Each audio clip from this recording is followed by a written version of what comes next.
Welcome everyone. This is the Should I Start podcast. This is a podcast where we talk about business entrepreneurs, printmakers, business gurus, creatives in photography and videography, and we try to get to know their story and how they got to where they are.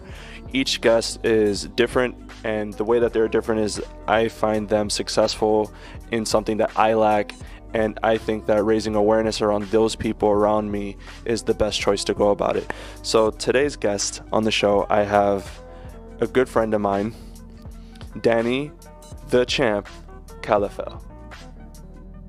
He's a business guru. We met through a mutual friend. He's given me free advice and consultation, which is very valuable. Can't believe that it's like basically priceless. And I try to take everything that I can. Some creatives, they lack a business structure, and the lack of business structure can like cripple a creative's business. So we're gonna learn more about my man Danny the Champ and see what advice that he can give for me and for you too. All right, cool. So Danny, for those of the people that don't know who you are, how would you introduce yourself? First off, thanks for having me. No problem. I'm glad that you're on here. It's been a while. Yeah, man. Yeah. Things are spontaneous, but we try to bring home all the energy and all the wisdom that we can. And I know that you're a busy man, so. Yeah. That's for sure. That's for sure. Yeah.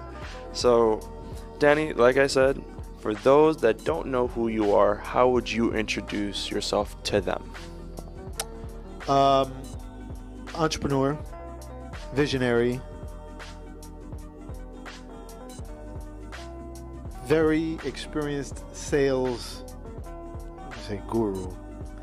I know sales.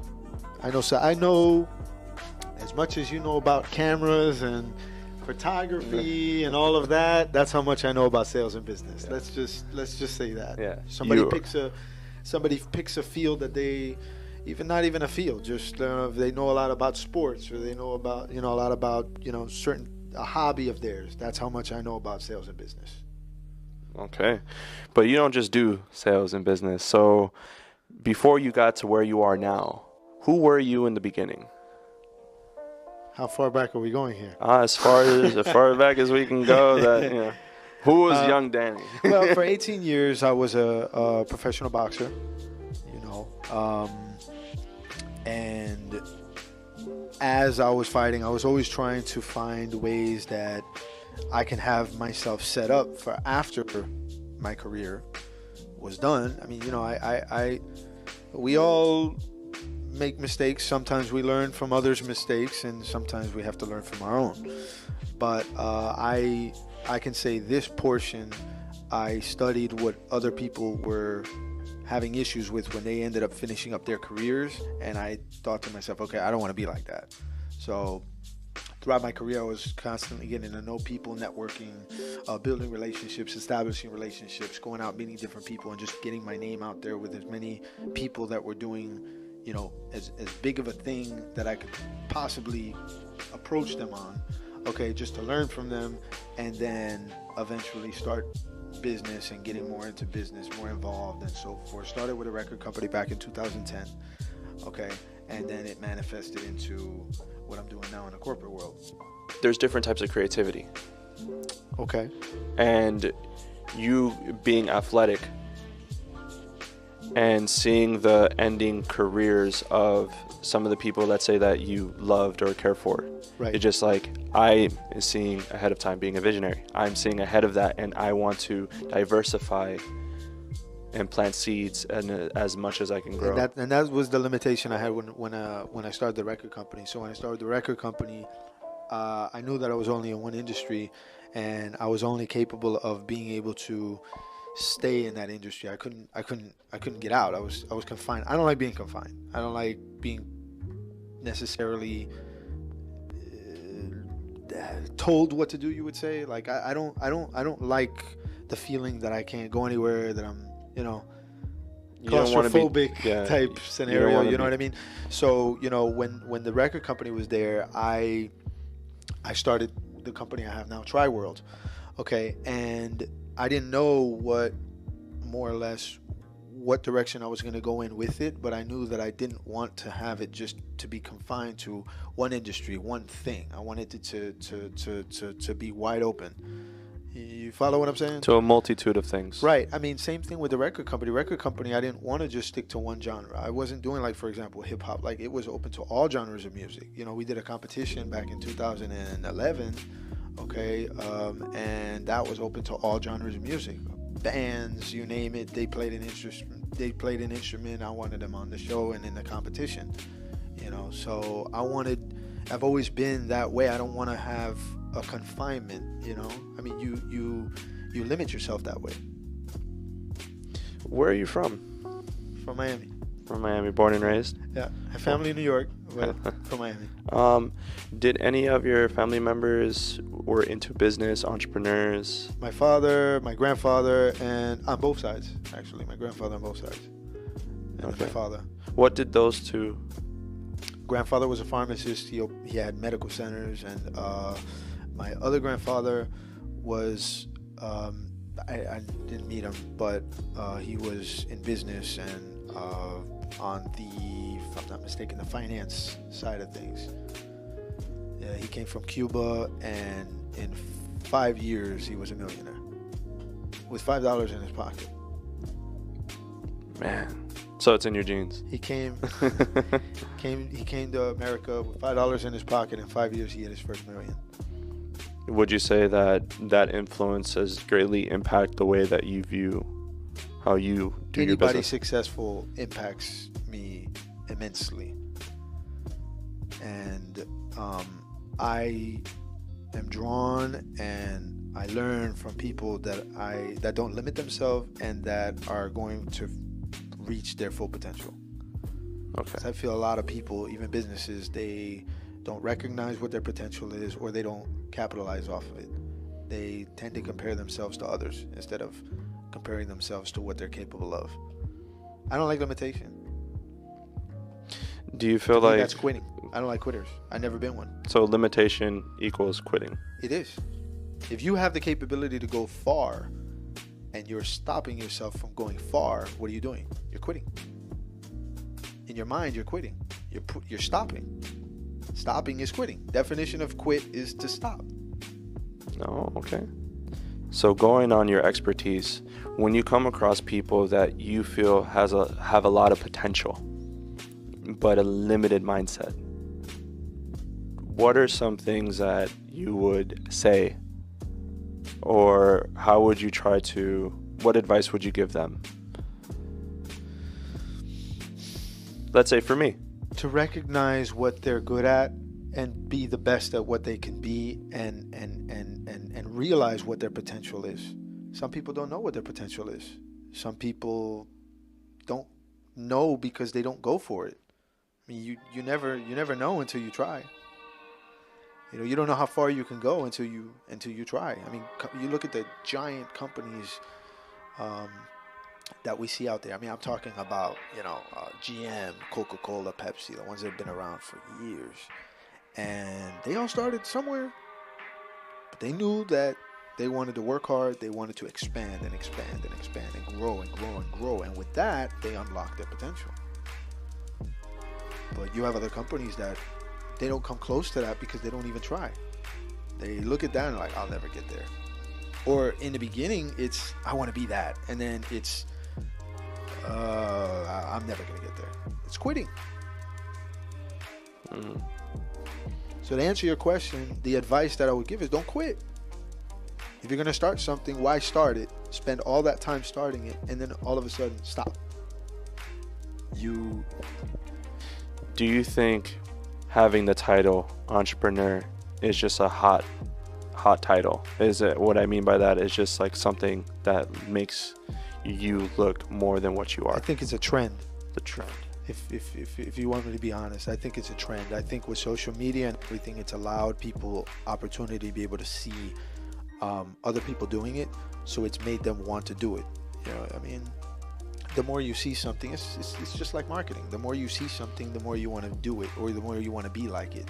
You know, you have your young kids, they grow up watching TV, they grow up watching other people, and they mimic what they do.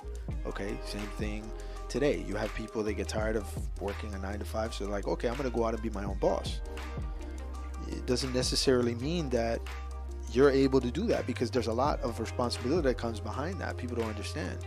You could be an entrepreneur, but you can be still like you're working a 9 to 5. Matter of fact, you're probably better off getting a 9 to 5 or working. First off, again, the potential, you know, Yeah. I don't like limiting. Yeah. But in the beginning, if I wanted to take my business to the next level, it's okay to have a 9 to 5. of course it is.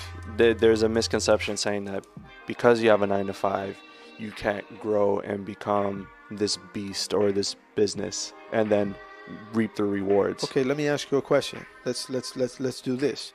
Okay, if you have a steady cash flow of income coming in, and all of a sudden you decide to quit your job because you saved a bunch of money, and you jump in to something that you have absolutely no experience doing, okay, it's a new idea, or even if you do have a little bit of experience doing it, you're taking that leap to dive straight into your business, okay, you're going backwards.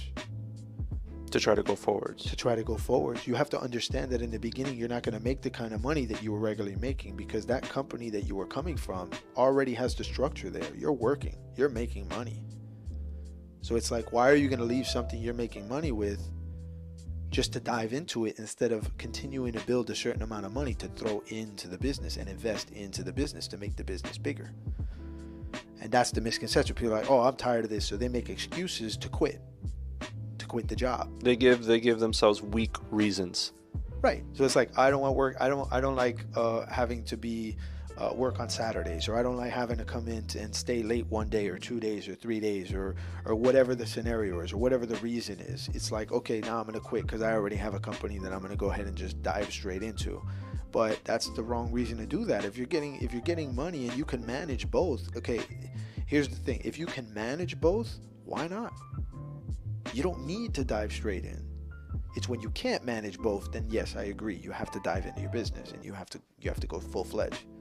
But if you can manage both, why stop? You're just creating another flow of income, another revenue stream. That's the smart way to do it. Now, what happens if you're in a 9 to 5 and it's conflicting with the gigs or the opportunities that you are able to get? If you cannot, because remember, it's not 9 to 5 as in the morning to the evening. Sometimes it can be midday to the evening, or sometimes it can be like that night shift or something like that. If you cannot, I'm saying cannot, but like what suggestions or alternatives in the mindset that you would give someone? Try to work with where it is that you're at work-wise, and see if you can work out a certain schedule, either a consistent schedule or a schedule that you feel would be able to work around your business schedule. And then at that point, you let your customers know, look, this is what I can do and this is when I can do it. And if you start seeing that it doesn't work, then it might be time that you might have to leave your 9 to 5 to jump. Like I said, if it's conflicting and you see that you're able to eventually make, again, you have to look at the potential of the business. If the business has the potential to make way more than what it is that you're doing, forget the idea of I want to be my own boss. I'm talking about what makes sense. Okay, why are you going to leave a $60,000 a year job? Okay, let's go start your own business only making $30,000 a year, and the capability of the business is only to do 40. You're losing 20,000. Why? For what? Just don't start the business. Yeah. Or stay at the 9 to 5 until you build up the clientele to make that transition. Well, exactly. The ultimate, yeah. Exactly. That's like that's the honey. That's that sweet idea. It's like, oh, that's like the best possible situation. But usually when you're diving into something and it's like, I don't have the consistent clientele, or the clientele that I do have are not paying high enough, or they're unreliable, they're like one-off clients. Well, then you have the problem. Then you have the problem of the people who dive into the business. They only have enough money to start the business, but they don't have enough money to fund the business and to continue it going. Okay, because when you start the business, the number one thing is, okay, I have a great, wonderful idea. I have a great, wonderful product or service. Okay, great, wonderful. How do I get my name out there? How do people know about me? How do people know where to find me? Who, I'm here. I know people need me. Where are they? Now you need to dump money and invest. But the problem is, if you left the job that you were at and you went ahead and you dove right into your business and you spent all the money prepping your business, whether it's getting an office, whether it's getting a brick and mortar, buying gear and everything, now you're dead broke. How are you going to go out and get new people? And you have no sales skills. What do you do? What do you do? But just sit there and just realize, all right, I'm going to do the best I can.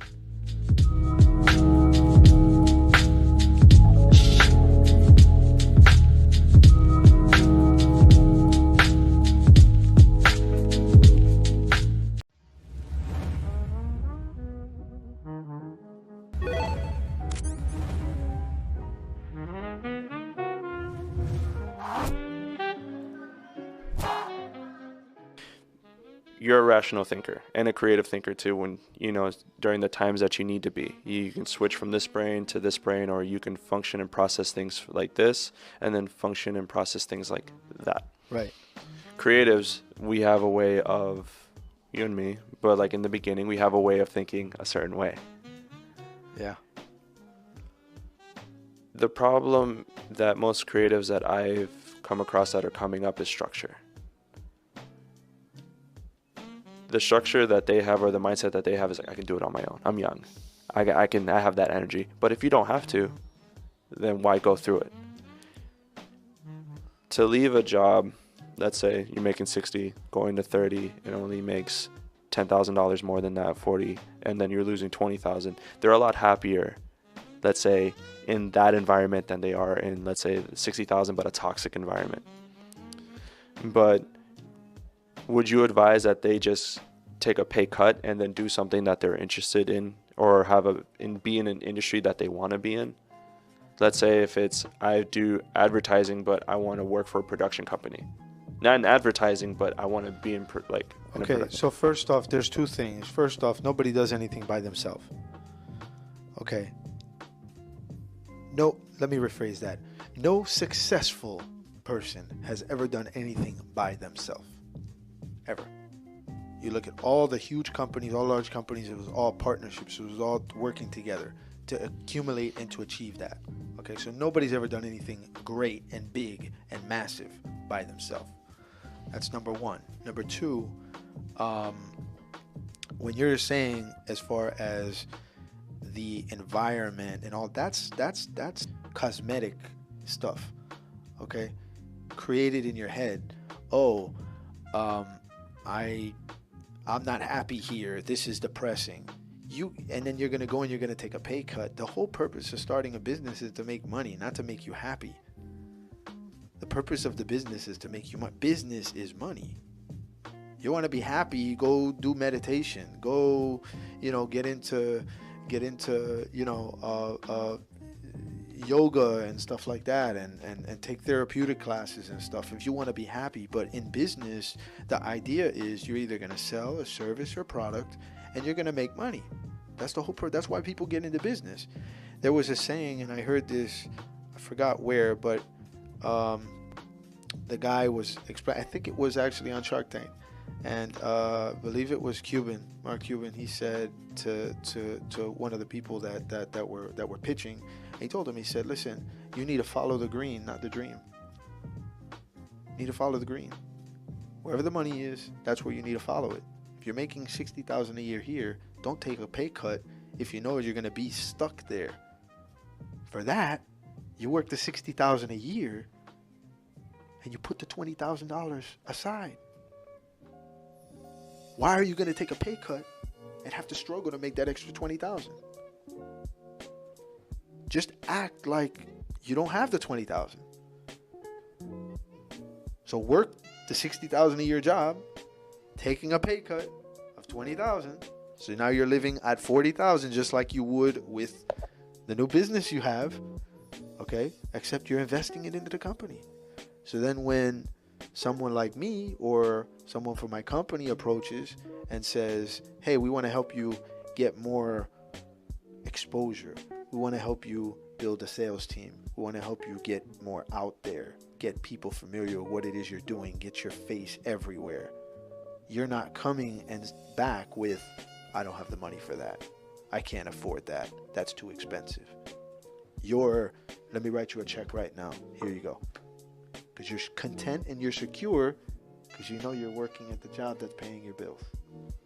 And that's the smart way of doing it. The backwards way is, I'm going to stop. I'm going to take a cut. I'm going to go into something and struggle and not be able to do it. Especially if you don't have the skill behind it. There's a lot of people, they start business, they don't know how to sell. So you're now depending on having to hire somebody who does know how to sell. Because you don't have time. You don't have time and you don't have the skill. Because I didn't have to worry about that. I know how to sell. Well, I didn't have to worry about that. I can go and I could close the deal tomorrow and have money in my pocket.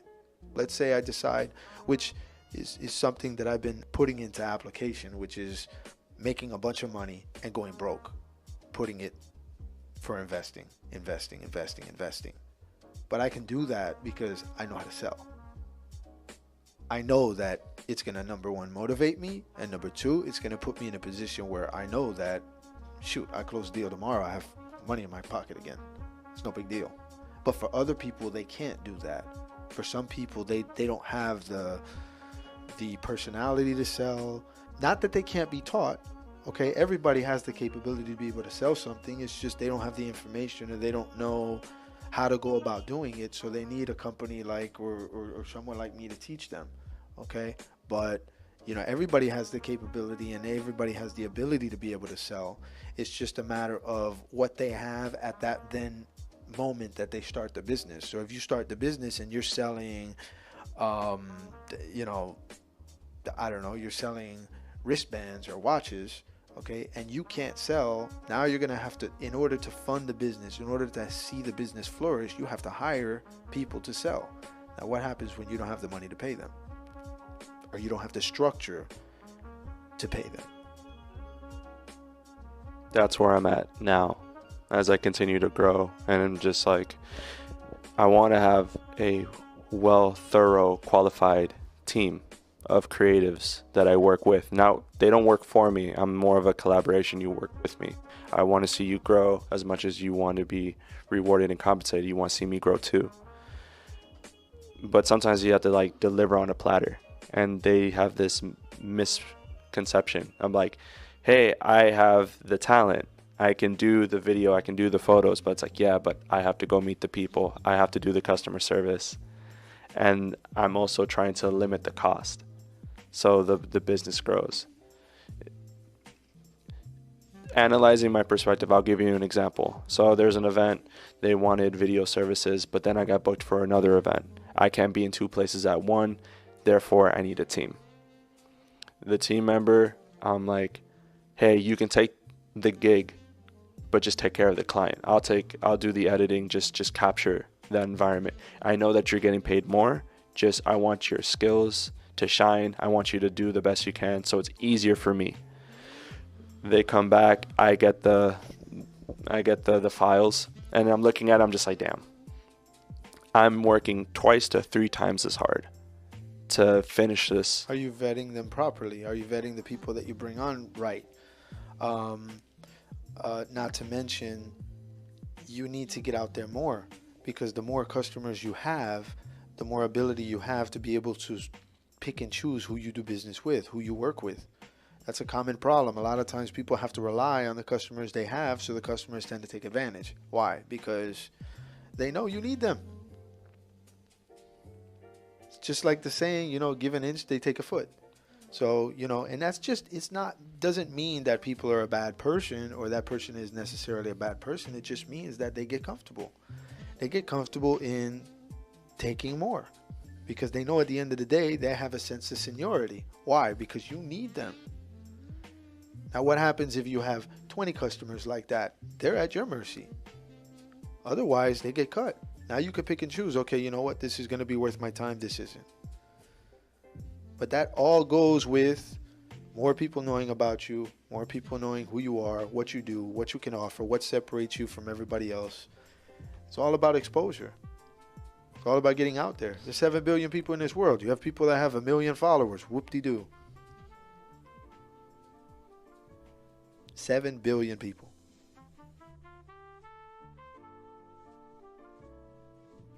When you say vetting, could you go more into depth on that? What questions would you ask yourself about the potential client? Like, what are some good things to think about? Is just like how much they're generating, the location where they are in. Like, not going too much into, people will go to you for have to the look, no. You have to look at, what I mean by vetting is you have to look at people that fit the important. Look, nobody's going to be perfect. Nobody's going to be like you. But you have to take what is important to you and the qualities that are important to you and look for people that fit those qualities and look for people that fit those categories. That's it. It's that simple. You make a list. Is this person ambitious? Is this person outgoing? Okay, perfect. Check. Is this person this? X. Is this person this? Check. Is this person this? X. And then you just weigh it out. If they have more X's than checks, you know what to do. If they have more checks than X's, you know what to do. So create a list about things that you would do and then break it down and see those aspects in someone else. Create a list. Like, that's what I'm saying. What's important so I'm just saying, yeah. If I wanted files to be turned in a lot quicker and I wanted, the job to be captured the right way, yes. I shouldn't be like, oh, they're not going to do it to the level of like my passion. They're just like, they know and understand the gig and they can do it to the best of their abilities. Because obviously I don't have that time to invest in physically being in that space. Well, first off, nobody's going to have the passion as you because it's your company, just like anybody else. I approach a lot of business owners who are like, my guys aren't motivated like me. I say, well, of course not, because it's not their business. All they're looking for is a job that they're going to make money. They're going to have income. Okay. And they can feed their families. If your business closes down, they go to another company. It's plain and simple. Nobody's going to be as passionate about it as you are, because it's yours. Makes sense. Amazing. It's nice to hear it again. It's nice and that's why we do this podcast. That's why we try to like capture this wisdom and then try to like release it. Because it's really important, because a lot of creatives that don't have the business structure, they suffer and they struggle, just like me. Just like, I'm not saying like I'm the grandiose of everybody. And then you have other individuals, that creatives that do understand the business, and they're just like, nah, I don't want to tell you what I do, because it's like, it's my secret sauce. If you don't know their secret sauce, then see, that's what blows me away too. No, but I don't think the creativity is their secret sauce. I think the business aspect is the no. But I'm saying no. But like, if there is a creative coming to you and it's like, I help out my boy Phil, you know what I mean? This is, I give him advice, I give him wisdom. Why I'm not going to tell you, because I already deal with someone who does it on another level. Like, it's okay. Like, I don't want to tell you. Go to someone else. Then there's other people that is like, there's another creative like, hey, I saw that podcast with Phil and you were talking, and it's just like, I want advice from you. Right. Like, or would you be able to like give me some consultation or give me some advice right now? I'm struggling right now. But like, I need someone from outside to look in, because inside I'm constantly, running the reel. There's some creatives that are just like, nah, I make a lot of money. I don't want you to make money. Or like, I don't want to tell you how much I make. Like, it's mine. That doesn't make any sense to me. No, but there's a culture. But there's a culture like that. And that's why I wanted to talk to you. Yeah. So and they're wrong. That's why I wanted to like. Because it's very easy to just say, hey, you know what? If you want this information, then it's going to cost you X amount of dollars. But you don't just X it out. Why? That's never made any sense to me. And plus, if you do have something worth informing people, why keep it? Why keep it hidden? Nobody's gonna know about you. I just said there's 7 billion people in this world. You die tomorrow. God forbid something happens to somebody tomorrow. Okay. Okay. It's real wood. It's real wood. No. Everything that you've done is it's over. Along with your secrets, along with everything. How are people remembered? By the messages, by things they've done, by things they've said, by experience they've offered, by services they've offered, by advice they've offered. That's how things continue on. They put in to put out. Yeah. And regardless, the more people, like, there's advice I'll give and there's advice that I'll charge for. Because, I mean, if I'm getting you to the point where you're now taking my time, to help you with your business, and I know that it's going to manifest into something, or it's going to bring you X amount of dollars in return, then at that point you're paying for my time and my knowledge. But I'm not going to keep it. I'd be stupid. Whole reasoning for me even starting the company in the first place, and for me wanting to get into consulting, and for me, well, it's not something that I wanted, it's something that I got into. The whole reasoning behind it was to help people, to help businesses. You have so many businesses out there that struggle. Why? Because they don't know what they're doing. They know what they're doing in one area. They don't know what they're doing in other areas. And that's normal. Not everybody knows everything. Jack of all trades, master of none. You can be well-rounded, but you can't be an expert in everything. You're an expert in one area, and you have to bring on other people to help you in the areas that you lack. And that's where my company comes in. That's when I come in. Okay, you're an expert in doing electrical work. Yeah. Okay, you're an electrical contractor. You're an expert doing electrical work. You might not be an expert in hiring and firing people, putting people in place to do certain jobs. Okay, you know your area, you know how to train your people, you know everything about electrical contracting, electrical engineering, you know everything, the flow of electricity, where to put in a house, where to put the circuit breaker, how to connect this, how to connect that, the hot wire, the cold wire, the ground, everything about that. Okay, you could go into an old structure of a house, what's what, where, what belongs where, and so forth. But as far as hiring people, getting a sales team together, training the salespeople, selling, getting yourself out there, getting your name out there, formulating a plan of action for the business. Okay, you're here this year, you want to be there 5 years from then, how you're going to get there, what steps you're going to take to be able to achieve that. All of that is entailed into the business. And there's a lot of people that don't know how to do that. And that's why we come in and we help them in that area. So they can focus on what they're good at. And we come in and we help them in areas that we're experts in.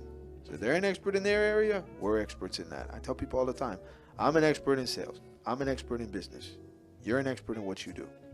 You might be good at sales, you're not an expert, because that's not what you do for a living. You do what you do for a living. For example, you're in photography, you're doing everything you're doing with media and so forth. That's your area of expertise. So if I come to you, there's no way in hell, okay, that I can tell you, Phil, you're doing this wrong, you're doing that wrong.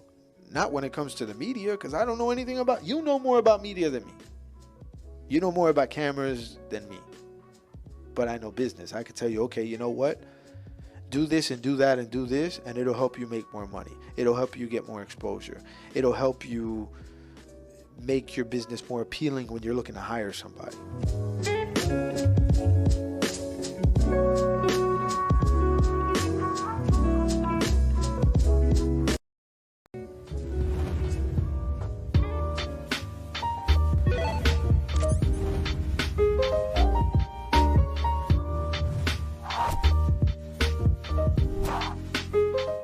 Yeah. For the show.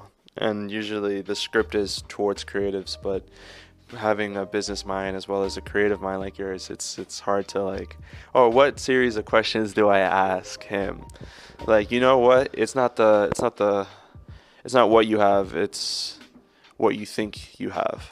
So it's Okay. like you can have the, let's say, the watch or the car, but it's like if you think that it's like I have a great life, I have great health. Well, you know what I tell people? Success is defined by the individual, not by society. So everybody, you ask somebody what their definition of success is, it's always going to be a different answer. For some people, it's materialistic. For some people, it's time. For some people, it's other things. Health, you know. Some people, they're just like, I don't care what I have. I'm successful because I have amazing health and a great family that loves me, you know. So everybody's answer is going to be different. Did you have a great family? Because going back to it, like I grew up in a broken home. You know, I didn't have, you know, my mother wasn't around much. My father wasn't around much. He was working, and I had my grandparents, and but I found myself on the streets because I didn't have any. That I mean, you know, it's so funny the way it works. Even as you get older, you tend to surround yourself around people that share similarity with you. But that's not how you grow. That's how you stay stagnant. Because if they're at the same level of you, that you are, then how are you growing? And if you're not in a comfortable situation as far as where you are in life, why are you around those people? Regardless of how you feel about them and so forth, it's about elevating yourself, you know, and like I mentioned earlier, unlocking your potential. You know, when I'm looking to hire somebody, I'm not looking for somebody that is good at what they do now. I want to see where they're going to take the company, what they're going to become. You understand? Because if they're satisfied with where they are at the moment, they're not looking to grow. I'm looking to grow. I'm looking to get huge. I want to get as big as I possibly could get. That's why I work so hard. You know, I know where I want to be. I know where I want to go. I know the direction I'm going in. You know, so I mean, you know, going back to the question you asked, you know, if I had family, no, I was on the streets because those are the people that I related to, because they were on the streets too, and we were up to no good. And we had a lot of things in common. So they became like a family to me. But it took a turn. It wasn't good, you know. I mean, it led to drugs, problems, issues, you know. I mean, I was in a bad point in my life. I couldn't, to them and to the people that were in that type of lifestyle, I mean, we're talking about when I was a teenager, you know. I would go in normal society, like, you know, like a restaurant and stuff like that, and people would look because of how I was dressed and things like that. You know what I mean? Appearance. My family's right. Appearance. My family was embarrassed. They didn't even want to, you know, I remember there were times where they had, you know, relatives come in and they were so embarrassed. They didn't even want me to show up to some of the dinners. They were embarrassed, you know, and looking back, I don't blame them. That was from not having any guidance, anything. I mean, I was just wandering, just what I thought was living it up, but you know, it was bad, man, real bad. So you started a music label.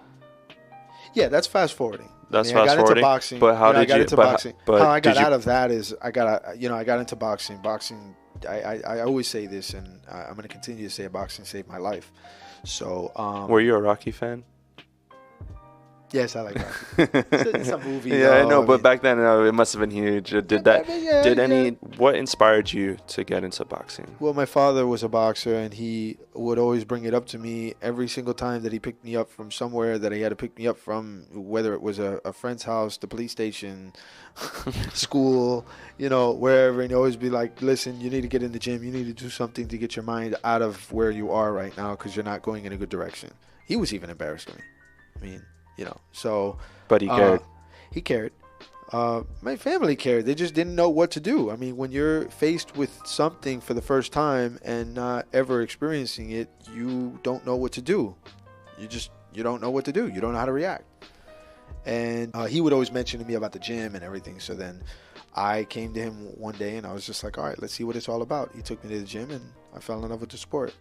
And then from there, I got more into the entertainment industry. You know, I was doing club promotions at the time, and met different types of celebrities. I would be the guy to go out there and go up to the celebrity and not get their autograph, not take pictures with them. I mean, that came with it, but I wanted to get their contact information. I wanted to say, hey, I want to keep in contact with you. I want to get to know the people you know. You know, I want to be around the people you're around. Listen, I'm getting ready. At that time, I was getting ready to turn pro. So I'd be like, hey, I'm getting ready to turn pro. Maybe, you know, we could work out like some sponsorship or whatever. You know, I'll put your name on my trunks, or I'll wear, you know, whatever. Like, I just want to be around who you're around. And they loved that. They loved the fact that I was a boxer. They loved the fact that I was out there and I wasn't trying to get their autograph. I wasn't trying to get a music deal or have them listen to my CD. I was out there trying to network, man. And I had so many I still have so many contacts. I built so many relationships like that. And then I started the record company in 2010. Just something that just came up. I now an old friend. I met a guy who's he brought up the idea, and I was like, yeah, I mean, I have a background in music. When I was younger, I played 5 instruments all by ear before I learned how to read music. So I was like, yeah, I'll do it. And I started just diving into books and started reading and started learning and started to talk to all the people that I met and started learning from them and asking a lot of questions and everything. And one thing led to another, and the record company turned into something, and that was that. So adversity was your education. Yeah. You didn't go to school for music. Well, I learned a lot. I learned more than somebody would know in school within a year, because I just dove into books, which is what you do in school. I mean, you dive into books, you know, but then I was learning from people that were doing it. So I started building relationships. Like, I had relationships with all the big labels, you know, higher up and lower down. I mean, I was just talking to everybody, getting to know everything about the business and all of that. I just dove in it. In a way, I mastered, you know, a level every single time, and that's why I said it was better than school. But there was a lot of discipline there. Like, I would be literally up late at night studying. I would test myself. So I had my own school. Yeah. That's dope. I like that. If I graduate from my own test, then I'll reward myself. Pretty much. Yeah. I would literally be up writing stuff down, and then I'd say, okay, I'm going to go back and see if I know this. And I'm going to go back and see if I know this. My wife at the time, I tell her, okay, you know what? Test me on this. Test me on that. You know, this is what I have going on. This and this and that. You know, so it was constant learning, constant. It's not where I just jumped into something, said, hey, I know what I'm doing, and great. No, I've always been, you know, the type where, hey, you know so much, let me learn from you. Yeah, and you're I've never been enthusiastic. I've never been afraid to ask. I mean, I'll go up to somebody and just be like, hey, what do you do? This is what I do. What do you do? I want to learn from you. You're doing great. I want to be great. What do you do? How do you do it? How do you do this? How do you do that? Is there a better way to ask that? Just ask. No, okay. Just ask. No, that's. I see somebody successful. Listen, I go up to. Look, I meet a billionaire. I go up to him. I'm like, look, I was with 3 billionaires. I've met billionaires. I ask them questions. I don't get intimidated or anything like that. Hey, what are you doing? I want to do what you're doing because I want to get to where you're at. So what are you doing? How do you do it? Can we stay in contact? You don't want to give me your number? No problem. Give me your email. We'll be pen pals. Add me on LinkedIn. I'll add you on LinkedIn. Connect with me on LinkedIn. Connect with me on Facebook. Whatever form of contact we could be in. We could stay in touch. Just so I could ask you simple questions. You could just put yes or no. Let's start there. A mentor. Simple. Now, did they give you any applicable advice? Of course. Okay. Of course. Ask and you shall receive. All right. What are some good questions to ask someone who has reached a higher level of success that you want to attain? Whatever question, there's no such thing as a stupid question. So, I mean, I can't answer that because everybody has different questions and everybody has a different way of learning and a different level of knowledge that they're set in. So, I can't answer that. I can say there's no such thing as a stupid question, because whatever you don't know, somebody else does.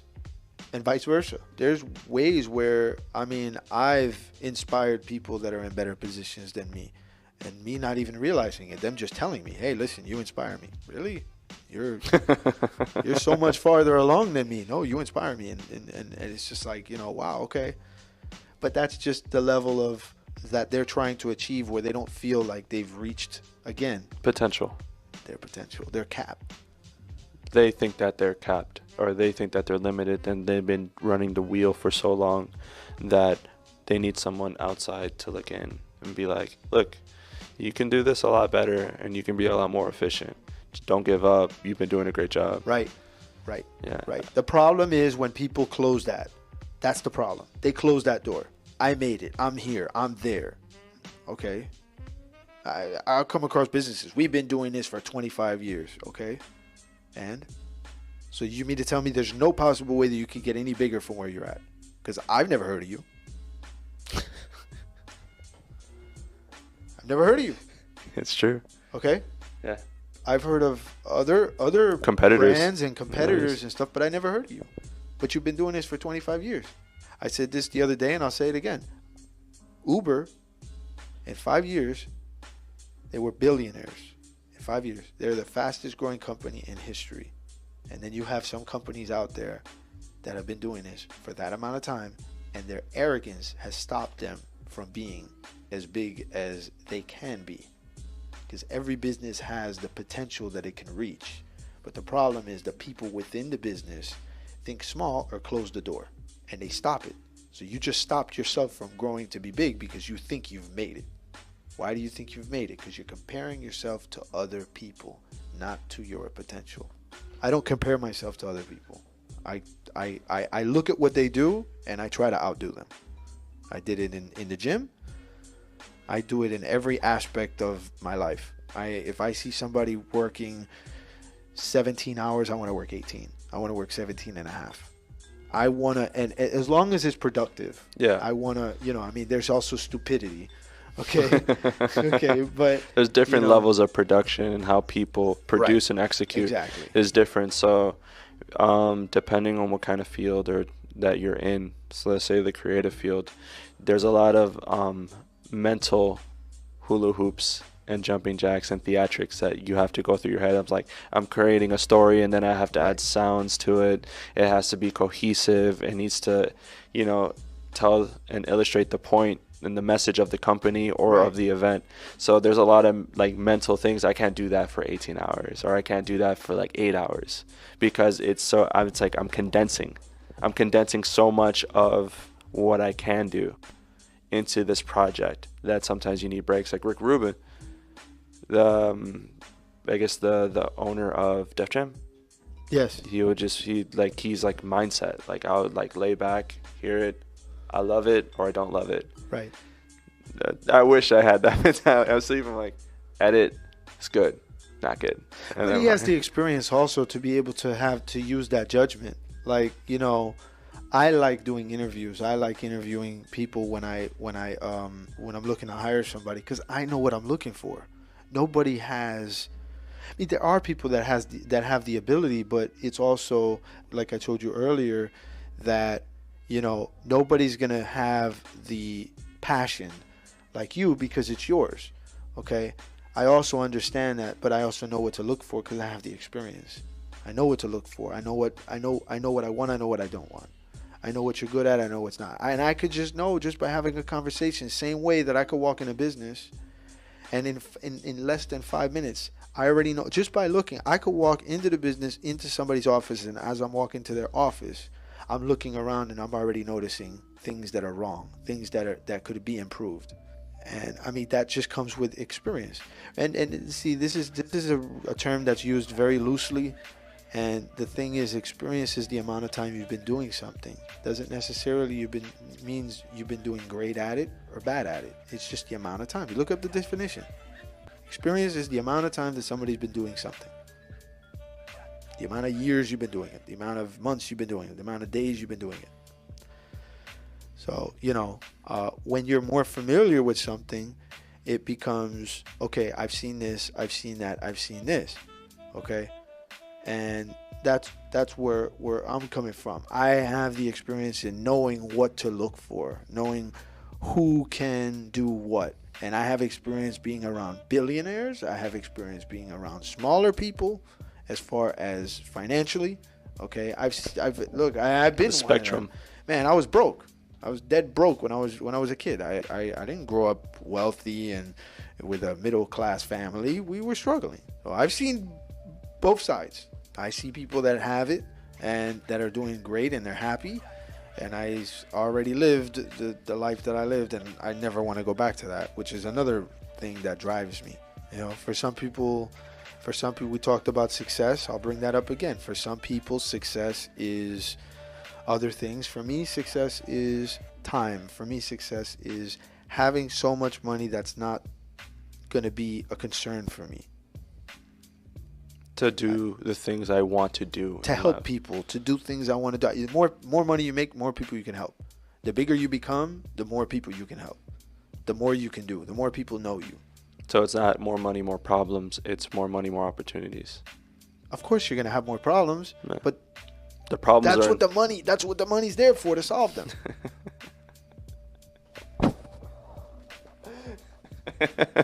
More money, more problems. But you have the money But to now solve the you problem. now you have the ability to be able to solve the problem. So what's the problem? There is none. Come on.